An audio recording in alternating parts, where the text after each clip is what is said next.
So it is November 13th, Monday, November 13th. Welcome to Let's Talk Native on the LTN Radio Network. This program breaks all the rules for Native radio. No buffalo speeches, no mystic healing, no special Indian prayers. We tackle real issues facing Native people. We'll look back at our glorious and our grave history, a tough look at where we're at now, and look forward to our ongoing battles for sovereignty and autonomy. Let's Talk Native is produced in association with Iroquois Promotions on the LTN Radio Network. Streaming live from the Cattaraugus territory of the Seneca Nation and simulcast on the Gwe, CKWE in Tandanega. You can find us at www.ltnradionet.com. I am John Kane. I'm your show's host and producer. And I've got Jake Proud in studio, who's running our cameras for our live stream and for our YouTube video. So I want to thank Jake for, as always, for joining me each week to help me do just that. The opening song was Tony Duncan and Darren Yazzie singing Lights, so I figured mix it up a little bit. I want to give a thanks to Kelly McMillan, who is our studio engineer. She helped assemble all the equipment that allows us to do what we do, and of course I want to thank guys like Matt Hill, who usually sit in with me from time to time. He's been a busy guy lately, and so I think he's getting his last run in doing some of the construction work he does, which usually involves very, very early mornings. So it makes it a little tough for him to trudge through with what we're doing here each night. So, hey, look, I want to talk about something that has been talked about plenty in the past, not necessarily by me. We've always talked a little bit about education, about what we need to do. The importance of education for our young people, and of course, secondary education, all of that stuff. But I'm starting to question all of that. And I'm not saying that I question education. I'm questioning what we're giving. What education, what is it that our kids are getting? I mean, what does high school prepare our young people for? I'm not sure what high school prepares any young people for. I mean, is it just this like regiment, this institution that you kind of cycle your kids through as almost like a rite of passage? If so, it's certainly not a rite of passage for Native kids. And of course, our kids don't do that well in that system anyway. And we can, point to a lot of reasons why people of color in general don't, but certainly the graduation rates and that kind of stuff are not that good. I mean, when you look statistically, nationally, and even through, U.S. and Canadian stats, the dropout rate is high. The completion rate is pretty low. And then of course, secondary education, going to college and that kind of thing. That's, the myth out there is that, all the native people get to go to college for free. Well, that's not even true. But again, I'll ask the question of college as well. What does that education prepare our people for? Because there's education that for the individual. I mean, there's when you sit a child down in front of you and you say, what do you want to be when you grow up? And then you encourage them to follow a certain path. Does that path have anything to do with us as Native people? Does that career choice have anything to do with Native people? Are we offering careers in our territories? I mean, I know we've got, you could get into tribal government and maybe a career, working at one of the nation's enterprises, gaming or otherwise. And I'm not, dogging that at all. But in terms of trying to prepare young people for problem solving, for solidifying confidence and self-esteem in their own identity, that's not what exists in. And I got to tell you, it's not what exists in any schools that I'm aware of. I mean, I know that there have been some immersion programs, and so I guess I can't speak for all schools, but in terms of state public schools, they are not serving the interests of our children as our children. Now, they may say, and though I'm sure there's plenty of high schools out there that say, no, we treat all kids the same, and they all have the same opportunities. Even if that is true, our kids aren't the same. We're distinct people, and we're not just diverse Americans, which is kind of my point. We have some very specific issues, challenges, problems, and opportunities as Native people because our lands are different. Our lands are distinct from New York State and from the United States. And frankly, I would you could take this across the entire Turtle Island. Are we going to start to treat our territories as something that is not subservient or not a part of the United States? Now, I'm not talking about any kind of violent revolution or building building Trump walls around our territory. No, I'm not talking about anything like that. But if we start looking at our territories, at our people, bringing our culture forward, I mean, kind of, you think about it. I mean, that whole idea of bringing our culture forward, that has been totally displaced by the education system we're all subjecting our kids to. And then, not only do we subject them to this K through 12, but then we try to encourage our best and our brightest. And I say that sarcastically. I'm not saying just because you went to college that means that you're the best and the brightest. But then we encourage them to go to college. And what do our colleges? What are they saying? Every one of them. They all got some sort of the same tagline: preparing our young people for the global economy. Well, I got to tell you, I don't give a rat's ass about the global economy. I don't. I mean, I don't care about the global economy. I care about ours. And frankly, I guess to the extent that I do care about the global economy, I condemn it.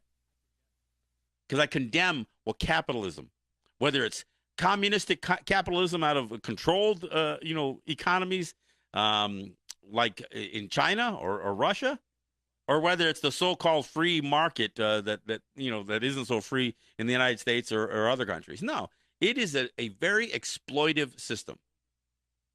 So if we're sending our 4 and 5-year-olds to start educating them in that system, at those early precious years, and the first thing they're going to be taught, what's the first thing they're going to be taught?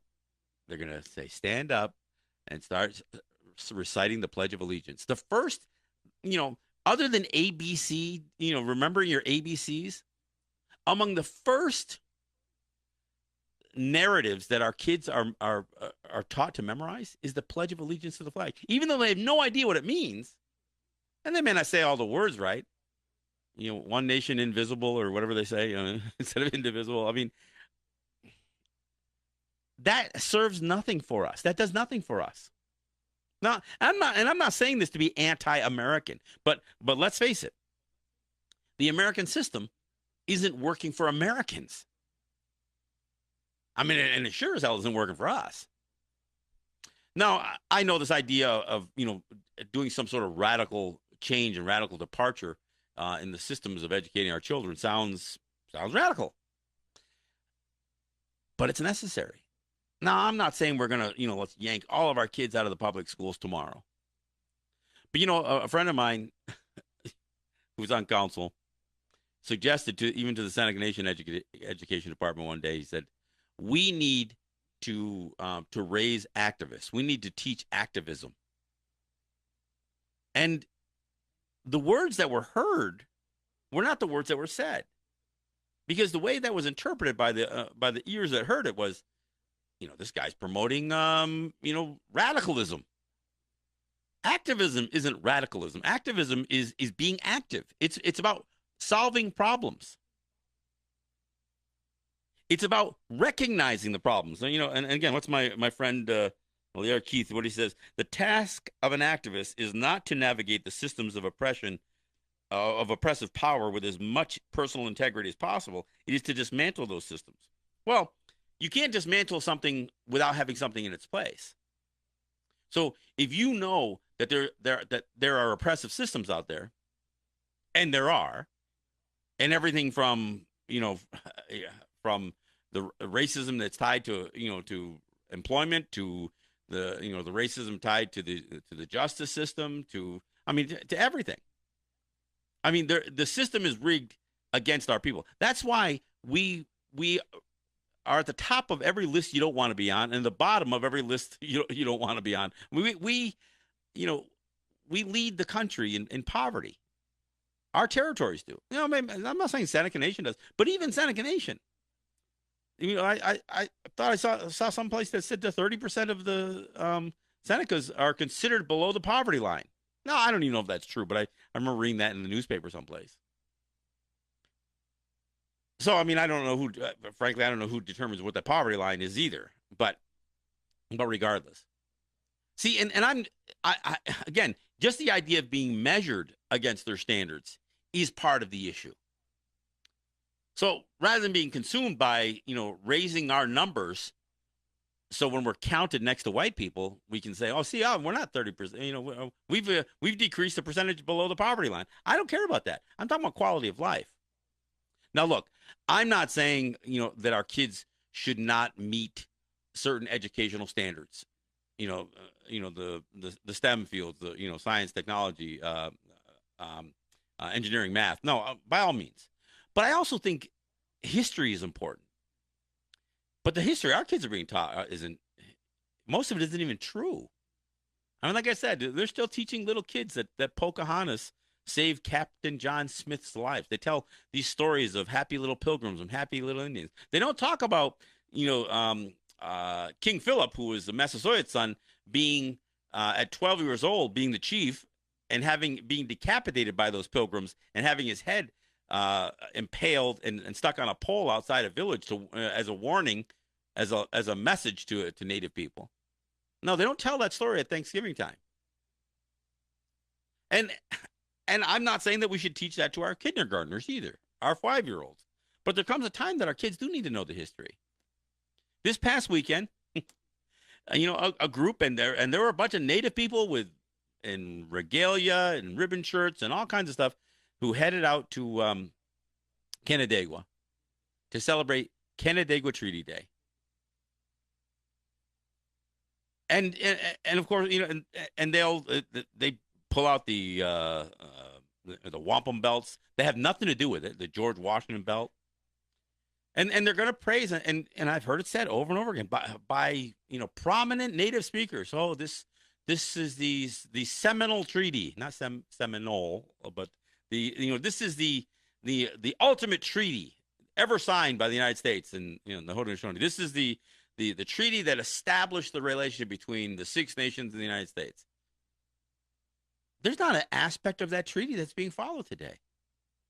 There's one part of it all the lands that were ceded are still ceded, so that part's that part's all there. But the only promise or the only obligation or acknowledgement that the United States still holds today was paying for $4,500 a year to the entire Six Nations. And now, how do they pay? They pay in cloth, and everybody raves about their treaty cloth. So $4,500 worth of cloth is what the United States, it's what they produce as their obligation for this treaty. Now, none of the language that talks about, that our land is ours, that it's not even part of the United States, that doesn't get acknowledged. So so I bring this up, because this just happened this past weekend. This is supposed to be our special month, right? We're still in our Native American Heritage, National Native American Heritage Month. But nobody's going to teach the real history. In fact, even when our people participate in a historical event like the signing of the Canandaigua Treaty, nobody will say, you guys aren't following it. You're violating every aspect. All 7 articles of the Canandaigua Treaty at some level are being breached. All of them, including charging us tolls to travel on our own that roads they constructed through our own territories. Not acknowledging that our land is ours, interfering with our free use and enjoyment of our. I mean, the United States tries to assert jurisdiction on our territories. Well, how could they assert jurisdiction on land that they flat out said they would never claim the same? So that history, and in fact, all of the history, I think is really important that people learn. I think it is very, very important that our young people have age-appropriate lessons taught to them about our culture and about our history prior to European contact. But as you bring things up current, let's bring them up really current. Let's not. I mean, when they teach, kids in the non-native schools, they teach Native people, Indians, as a period of American history. We're the first period. And then comes discovery, revolution, and all, and all of that. That's the way American history is taught. It's taught as periods of history. Well, we're not a period. We're a people, and we're still here. And you know what? We were here through every period. We were here for thousands of years before there was any American history, and we've been here every day of America's history. Every day since they started calling this Turtle Island America, we've been here. We've lost a massive amount of numbers, but we're still here. There's some remnants of us still being. Now, but what does remain? What remains are people who have been assimilated by church, by governance, by education, by crime and punishment, the court systems. Now, I'm not saying we don't maintain independent thought, and we certainly maintain our right and our claim to sovereignty. But I'll tell you, if we don't shift gears towards education, if we don't start having a conversation about what it is that our children need to learn, and again, you can take everything that our kids need to learn, doesn't take 13 years to teach them in terms of paralleling the math and the science and even literature and world history, all that stuff. Lit languages. But I'll tell you, one of the languages that needs to be taught is our own, and taught in such a way. I mean, how cool would it be to be learning in the language at some point? And at what point do you start teaching careers? Because K through 12 sure doesn't. K through 12 doesn't teach anybody any careers. Now, there might be some programs, maybe you got a school newspaper, so some people might get bit a little bit by the journalism bug. Oh, they've got band, so maybe some kids will pick up a little bit on the music. And of course, they have English class and literature, so maybe somebody's going to pick up on writing or speaking. So there's the courses that they teach and some of the electives that they offer may foster something in a child, but again, it's not. There's nothing that really, you don't leave high school prepared for a career. And you know what? You don't leave college with prepared for one either. I mean, sure, you can study law and become a lawyer or go to school forever and become a doctor. But if you get a bachelor's degree in whatever, I mean, even in business, doesn't mean that you're a business person. You don't come out with a business. And you could argue whether those degrees that you get in college, other than the ones that are mandatory, like to have a law degree or go to med school. But if you look at people who are successful from a monetary standpoint, from a financial standpoint, how much of their financial success was tied to their college and high school education, if any? See. And I'm not suggesting that we need to, start K through 12, planning the careers of our children. But we should be educating them enough that career choices that they could make on our territories. Because here's the other thing. What happens with our best and our brightest in native territories? I mean, so the kids who excel in any subject, in any area, so if they finish at the top of their class, they're expected to go to college. And then what are they going to do with that degree? Come back and work for the nation? Well, maybe. But maybe not. I mean, is there a job? Is there a career here? So I think at some point we've got to think, okay, what are the needs? I mean, we talk about this. We need to do a needs assessment. Well, what's the needs assessment of our economy, of our lifestyles? I mean, what do we need? Obviously, we need food, shelter, security. I guess I don't know what the basic needs, right? So beyond that, well, what about the advocacy and that kind of stuff? I mean, we if we encourage somebody to go out and become a lawyer, not everybody who's going to become a lawyer is going to be a nation lawyer. So what are they going to go practice? So what happens? I guess my point is, oftentimes success is measured by somebody leaving our territories and making their way in the big city. And how does that help us as a people? It might be good for that individual. Yeah, go get your Harvard law degree and then practice law. Go get a job in Washington D.C. and maybe you can even pursue a career in politics. Not our politics. And the law degree it has nothing to do with our laws. And and it's not going to have anything to do with defending our sovereignty, because that's not what they're going to teach in law school.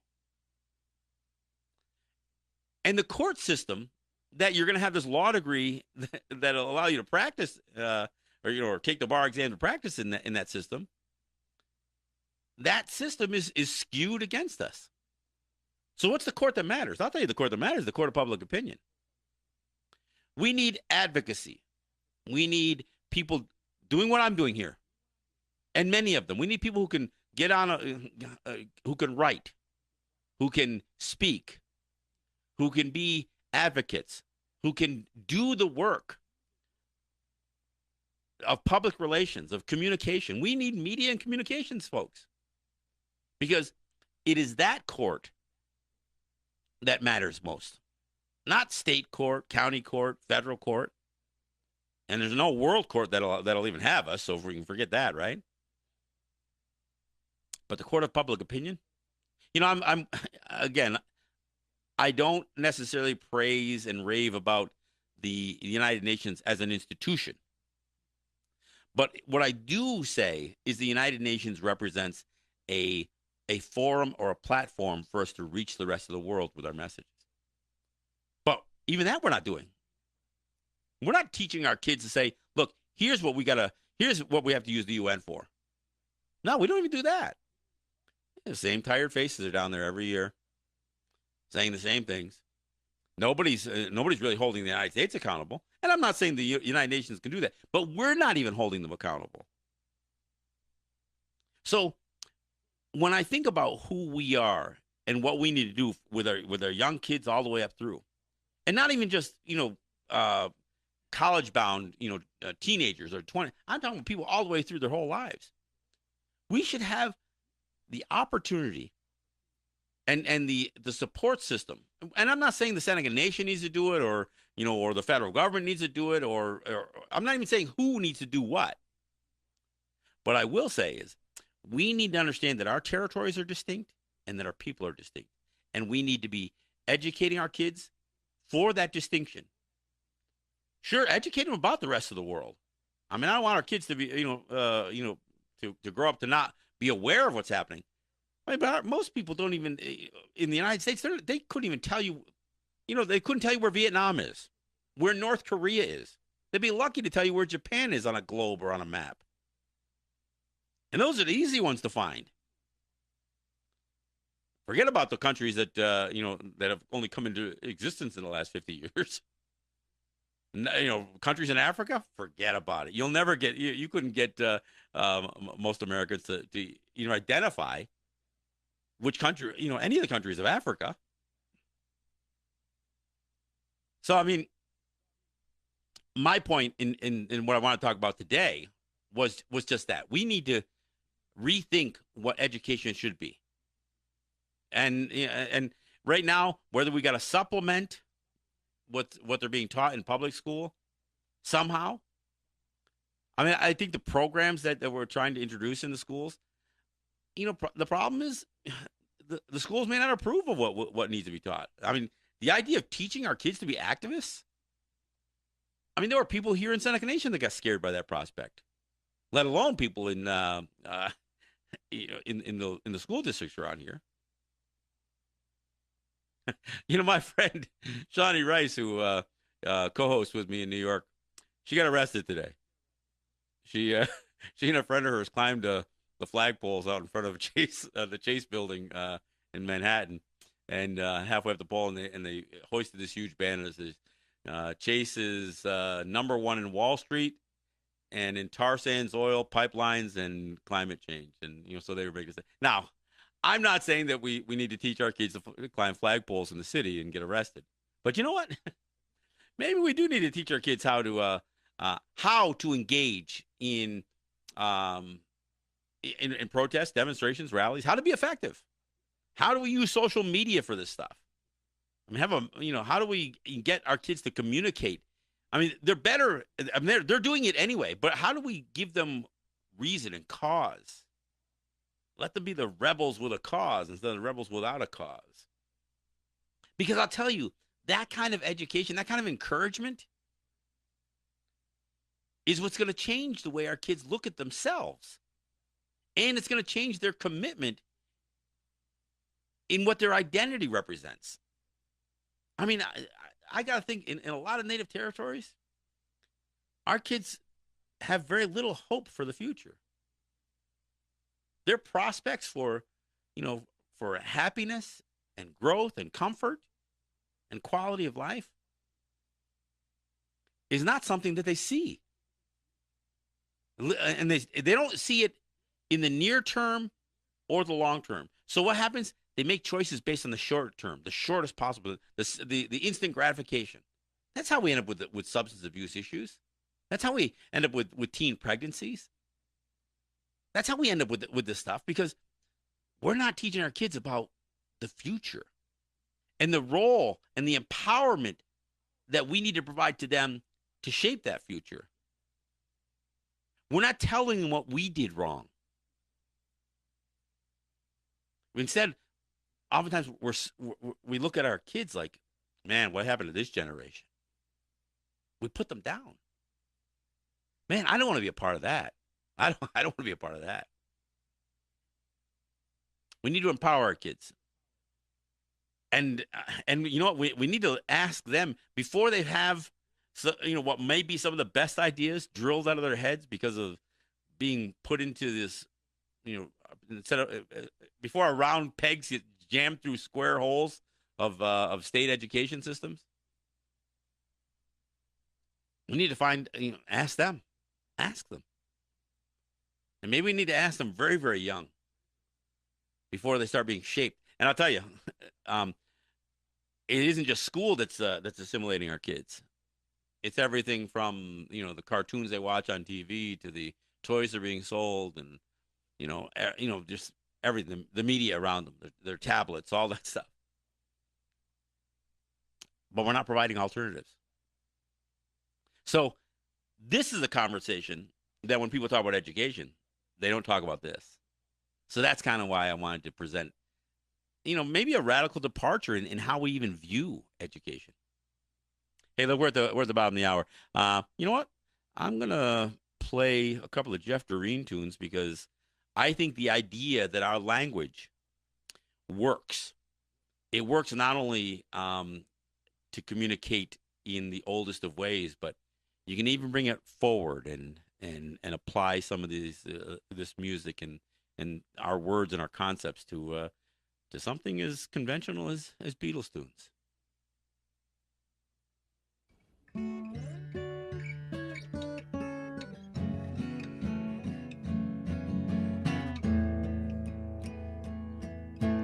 Gawana wedos jini jia yo ganare yani gira takwa tsira gune gardum yagwe agwe go Again the good oxatane nekchi sadga we oni kwa wagweza They to know where I do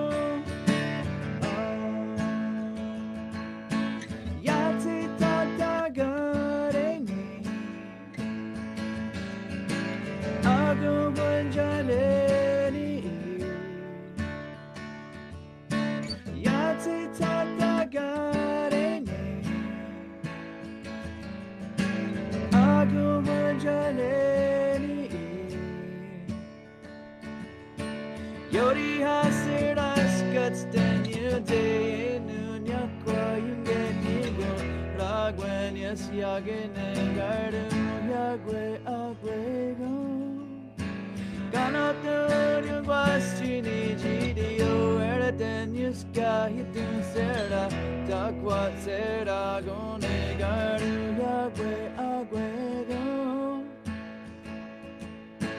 Deiti nu where I do Yatsi tatagare ne Agu gunjaneri Yatsi tatagare ne Agu gunjaneri Wagatsunde yori asui ungeti gora gets kwasne jano yang garda we Ganoro kwatera te oswatse jino we ungeni go ragwen yas yagene garda yagwe agwe go Dates in new where I do Yatsi tatagare ne Ago wanjaneri Yatsi tatagare ne Ago wanjaneri Deiti nowhere I do Deiti nowhere I do Deiti nowhere I do Deiti nowhere All right, that's Jeff Doreen doing "Across the Universe." That's the Beatles tune, done in Mohawk. So, I mean, there you go. That's an example of how our language works, even in contemporary music. Now, does it rhyme the same as as the English lyrics? No, but did it need to? That's the whole point. And and even if you can't sing in the language, why not promote? I mean, I think about the stuff that Murray Porter does, and it's one of the reasons I play his music so often is because even though he's singing blues, he is incorporating native issues in most of his songs. I mean, some of them are more personal, and they may be interrelational, that kind of stuff, and his love songs and blues in the way that you think about blues in terms of broken hearts and that kind of stuff. But he brings in the issues of missing and murdered Indigenous women, residential schools, res blues. Who found who, 1492. I mean, he sings about the stuff that is relevant. Suicide, drugs. I mean, these are the issues that if we encourage that kind of creativity, a creativity that is geared towards problem solving, or at least recognizing problems to start with. But sometimes if you can, I don't know. I mean, the whole idea of therapy and counseling and that kind of stuff. Some of this starts with recognizing the problem and then finding ways to communicate it and get it out of your system, kind of thing. We've got depression rates on our territories that are unbelievable. And of course, we all can look at somebody else who's battling depression and say, "Well, I don't know what they're depressed over. They got this, and this." Well, you can trust me. There are white people who just think that Native people have it made. I don't know what they're so miserable about. They get free money. They have all these myths that they believe about Native people. The issue is quality of life. The fact that we really, in the last couple of generations, have really started to push our autonomy more so. And again, I'm not condemning the generations before us. They did what they had to do. I mean, the fact that we're here still, the whole live to fight another day here, that whole concept, we're here because of, because some people made some of the right choices that enabled us to be here. So I don't want to condemn the generations that came before, but you also have to recognize the shortcomings of what's transpired over the last 7 or 8 generations. 7 generations. That's the one everybody loves. 7 generations. I'll tell you, you go back 7 generations and things were pretty rough. The as much as we're battling with poverty and racism today, 7 generations ago it was far worse. So people had to make some tough choices on survivability. But now, even as we start to become more and more empowered, I guarantee you're going to see a lot more American flags flying on most of our territories than you're going to see Haudenosaunee flags or any kind of native flags, unity flags, warrior flags, whatever you want to call them, Hiawatha Belt flags, Seneca Nation flag, whatever. We're gonna recognize Veterans Day, but are we going to recognize the native people who fought against the U.S. Army? Not so much. I was doing a list here. I don't know if I got it. I had a list here I was working on. I was going through thinking about. Where's my notepad? Here. I was thinking about all of the enemies that the United States has fought. Now, considering the United States, obviously the first battle that this rogue independent state would fight against would be the United Kingdom, Great Britain. So that was the first enemy of the United States, Great Britain. You know what the second enemy of the United States was? You know what the second major conflict was? The Confederate States of America. Yeah, the South. That would be the next major battle. Of course, as I go through this list, I'm not going to list any of the native wars, the native battles on this thing, because I want to talk about that separately. But just kind of going through this list. So you got the Confederate States of America, and then the next military action, although it wasn't a war, was actually the coup that would take over the Kingdom of Hawaii. That would be in 1893. Then you would get into the Spanish-American War, where the United States would be at war with Spain, taking over places like the Philippines and Guam, Puerto Rico, and Cuba, other places like that, or help Cuba get their independence or whatever. That's the Spanish-American War. It brings you up to the turn of the century, the early 1900s. Then the United States would enter into World War I against Germany. Then World War II, it would be against Germany, Italy, and Japan, and that would bring you to the 1945 in that area. Then, of course, you jump right into Korea. Then the United States would jump from Korea into Vietnam. And then there would be like these other kind of, Vietnam and Korea never kind of, North Korea still stays an enemy this whole time. And then, of course, you get into, Iraq, the first invasion of Iraq to push them out of Kuwait, and then attacking Iraq after 9/11, Afghanistan, and of course Syria. I mean, you think I mean, that's a lot of countries. That's 13 nations that the United States had military actions specifically against. Now, native nations, there was more. So the United States was already, committing all kinds of military actions against native peoples every step along the way. Great Britain was doing it.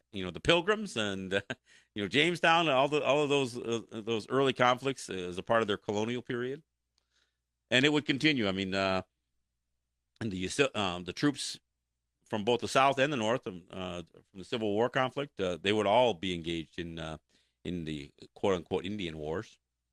These massacres, the Sand Creek, and the last one would be the Wounded Knee Massacre of 1890. But you know what? Military action would continue. We would have conflicts. In fact, conflicts right up to last year at Standing Rock. And yeah, there was National Guard and militarized police. So we could argue that the history of conflict with the United States has been never ending from a native standpoint. And that the truth could be said for the other side of the imaginary line on Canadian side, the conflicts that the native people have had. I mean, the one that always jumps to mind is the Oka crisis, Gunassadage, fighting. I mean, literally the Canadian Army. Started out with the provincial police, the SQ, Then it would be the RCMP, the Royal Canadian Mounted Police, and then ultimately the Canadian Army military against Mohawks in 1990. So I mean, nobody teaches this history. Even frankly, half of those conflicts I talked about. If you ask the average American what was the Spanish-American War or when was it, they have no idea. They have no idea. Oh, I did leave. I left off battles with Mexico. That was right in that was before Hawaii, but after Civil War, I think. Yeah, so it's in that same. Yeah, well, around the same time actually. Civil War. Yeah, so it's around the same time, just prior to Civil War. So yeah, I got Mexico. I've left them off the list here. But I mean, so I mean, you think about all of those conflicts. I mean, somebody told me recently that in the history of the United States, there was only 23 years of peace. That in the total history of the United States since 1776, since the Declaration of Independence, there's only been 23 years of peace. 23 years where the United States has not had armed military conflict. And as a result of all of that conflict, the United States has, I think, 110 countries. They've got military. They have standing military in 110 countries of the world. 110 countries. That's global domination. See, they won't teach that. They won't teach that to anybody in schools. And our kids aren't learning any of that. And instead, you know what? Our kids, just like other young people of color, are going to be encouraged to join that military. Yeah, they're going to be encouraged to be a part of it, to place their bodies on the line for the U.S. Military complex, military industrial complex. See, that should be part of the education system that I'm talking about. Our kids should not be encouraged to do that. And you know what? If our kids are enlisting in the armed forces as a career choice, all I can say is, are you freaking kidding me? That's the best option. Your best option for career choice is to strap on a uniform and sling a rifle over your shoulder. Well, that's a pretty poor. Those are pretty poor options. But you know what? I understand it. How are we not offering better options to our teenagers who are at that enlistment age? Look, I don't care how much we want to romanticize our Native veterans. We can look back and say it was justified or whatever else, and perhaps some of it was. But make no mistake about it, all that heroizing over code talkers, they exploited those men. The U.S. military exploited those men and our language. They tried to kill our language. And you know what?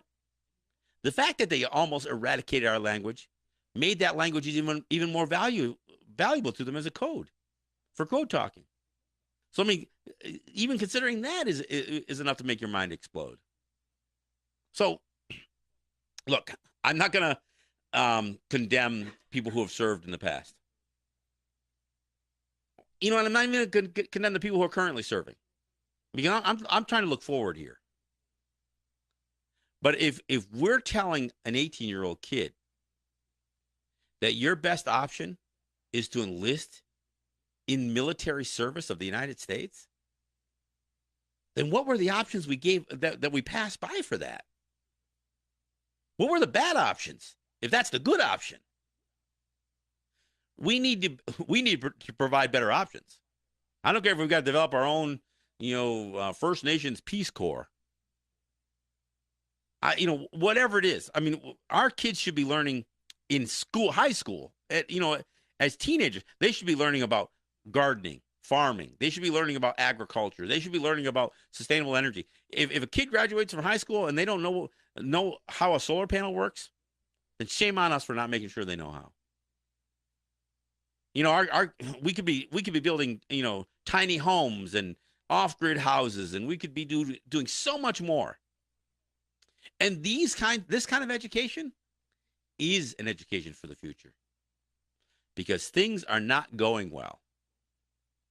If you haven't been paying attention, things are not going well. the American system isn't doing well. I mean, everybody's just talking about Trump going to China. The trade deficit the United States has with China, and China is the emerging market, and everybody's going to talk about that. Look, I'm not interested in trying to train our kids to do battle in the emerging global marketplace.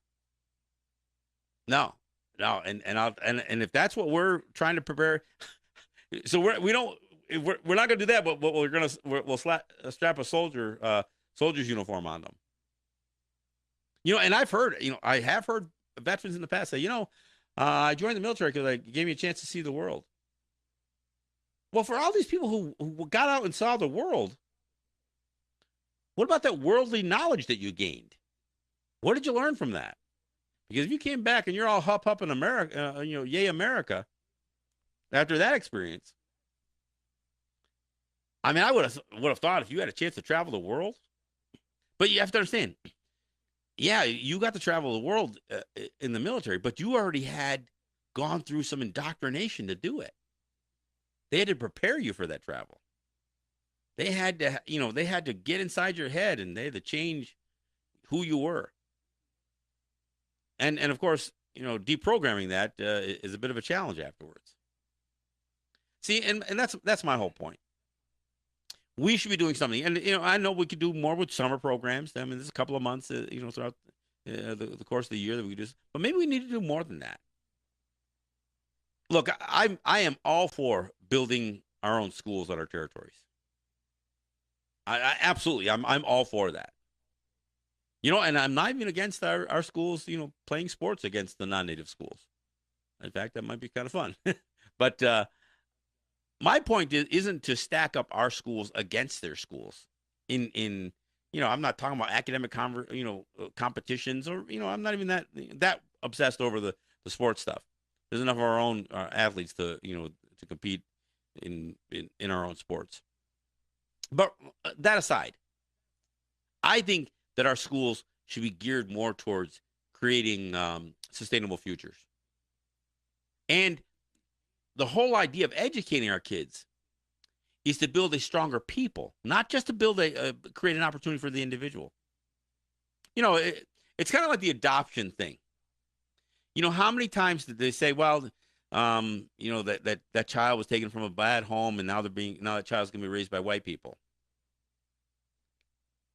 And the argument could be made that child, whichever, wherever it comes from, black, native, Hispanic, if that child's raised by a wealthy white family, that child may have more opportunities as an individual.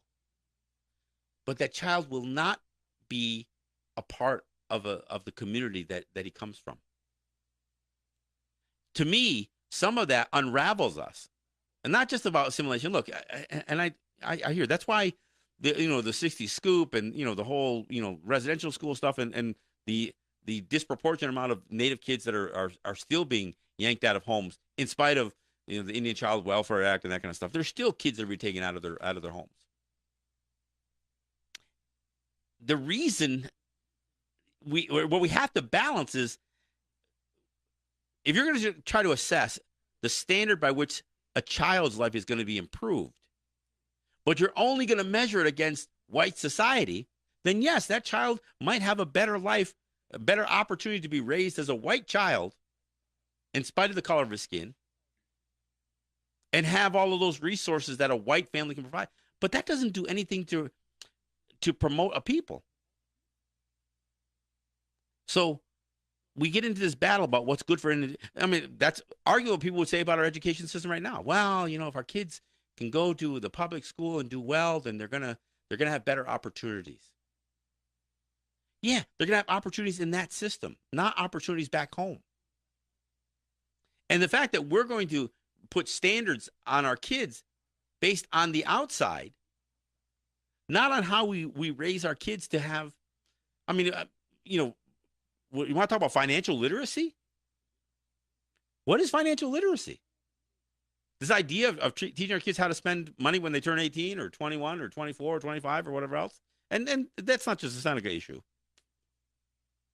But are we really teaching the kids about things like entrepreneurship? Are we teaching them about emerging um, cottage industries that can be developed on our territories? Are we teaching our kids when they're young that we have regulatory advantages? And are we even fighting for those regulatory advantages so we can list them? I've been through this. I've been through creating this whole list of, okay, we have, no property taxes. We have accelerated depreciation. We have, hub zones. We have SBA, small disadvantaged businesses. But what are we really saying? Okay, by virtue of doing a business here on our native territories, that we can operate. If a business works in Erie County, if it operates on the Cattaraugus territory of Seneca Nation, all the other things being equal, there's still going to be a 25% greater operating margin. Obviously, we know that we could do gaming when they couldn't, but we don't sort out the things that we can do, not just that can't be done off our territories, but that can't be done competitively off our territories. There may be businesses that we could be exploring on our territories that may only work because they're here, but we're not even giving those a shot. And we don't network in and amongst ourselves. We don't figure out, well, what can we do that's going to be more holistic to the community in terms of, well, if we start this business, we can have certain contracting with the nation. We can also do community programs that'll promote this kind of stuff. See, these are one of the things that I had suggested. In fact, this is one of the thoughts that I had, and I shared it with a couple of counselors. I said, what about when our kids turn 18? We already have, through one of the Seneca Nation agencies like SNIDEC or SED or whatever their organization is, that says, look, there's a business opportunity for this class of 18-year-olds. If you each put $10,000 into this business and you make a 5-way partnership, this is a business you could start with this much, and then we'll match that with Seneca Nation funds, or we'll do a loan guarantee. What are we doing to encourage our young people who are going to all of a sudden get a bag full of cash dropped on them? And I know they just changed that, so it's going to be over through a period of time. But if they could use that money to do something meaningful, and you know what? Here's the thing: even if the business fails, there's an experience that is gained from it. And I'm not trying to say do failing businesses, but the chances are the money's going to get spent. And I don't mean just wasted, because anything that you do is a life experience. But think about if we plugged some kids together and say, look, we're not saying you're going to start a business with your 18 money, but maybe 5 of you can. Maybe a dozen of you can. And maybe that business could be something that you guys already have some, affinity towards. See, this is the stuff that we need to rethink. We need to have a different way of looking at what we are calling education. Because we shouldn't be trying to strip away creativity from our young people. We should be doing everything we can to foster it. I mean, even in the areas of arts, and I don't mean just visual arts. I mean, whether it's performing arts or visual arts or, whatever it is, we should have a component that says, okay, you're a fine artist, but there has to be a business side of what you're doing. And I'm not saying you got to wait till somebody's 30 years old to teach them that. So I mean, this is look, I didn't offer major solutions to the education problem with this conversation, but what I wanted to do with this conversation was to get maybe a little different perspective on what education should be. So I'm going to look for your comments, on my Facebook page, and I don't know how many of you really weighed in, and I'm sorry I didn't much look at during the break, but look, I'm going to go through this thing. I'm going to go through the comments, and maybe we'll bring it up, on the show on Friday. But and as this video posts on Facebook, I hope it's shared, and I hope people look at it and say, he did mention some things I hadn't thought about before.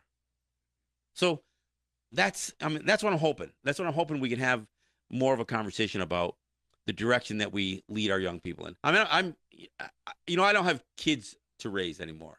I mean, I have grandchildren that I can affect, but my children, and and I wish I had done more for them when they were younger, to prepare them for careers on native territories and amongst native peoples. But it's never too late to start. So I mean, this is what I'm trying to promote right now. So anyway, that's the conversation I wanted to have. Look, before we're almost at the top of the hour, so let me give a shout out to my sponsors and to those who support what I do here. I want to give my thanks to Ross and Holly John, and I want to congratulate them on their newest grandchild.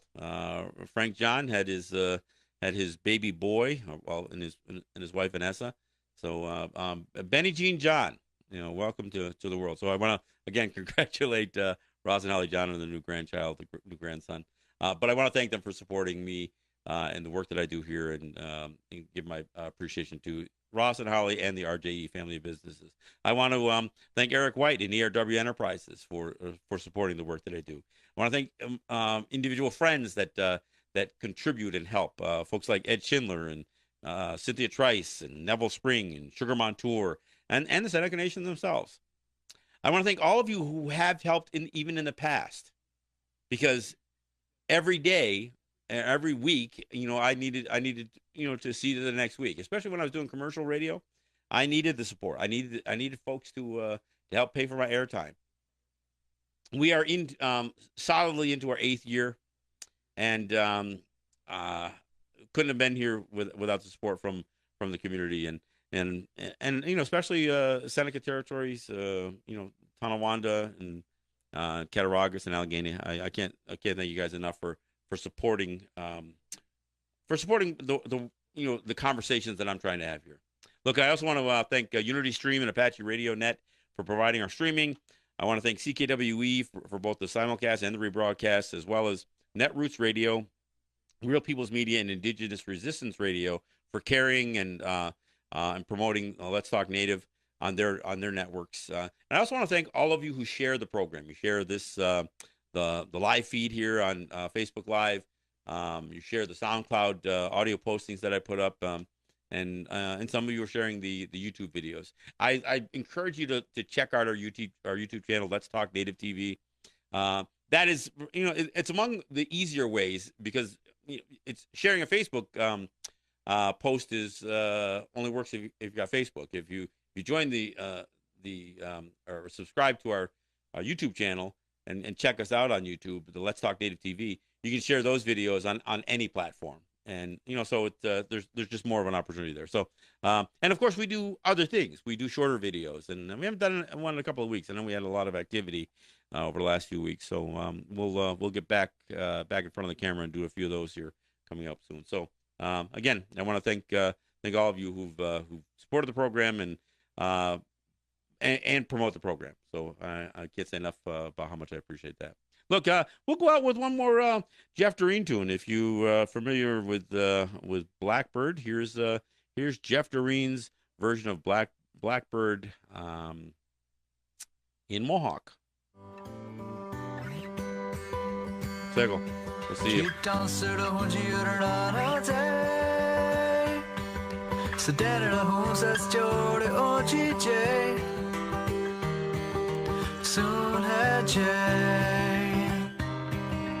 Nekne sader haren ene asije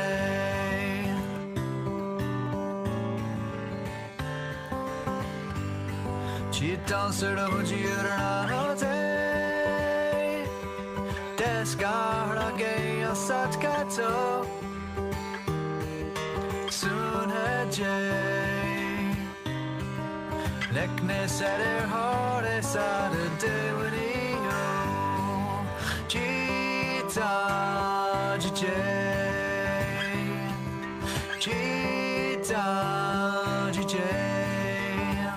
I'm gonna snake how they'll sweat.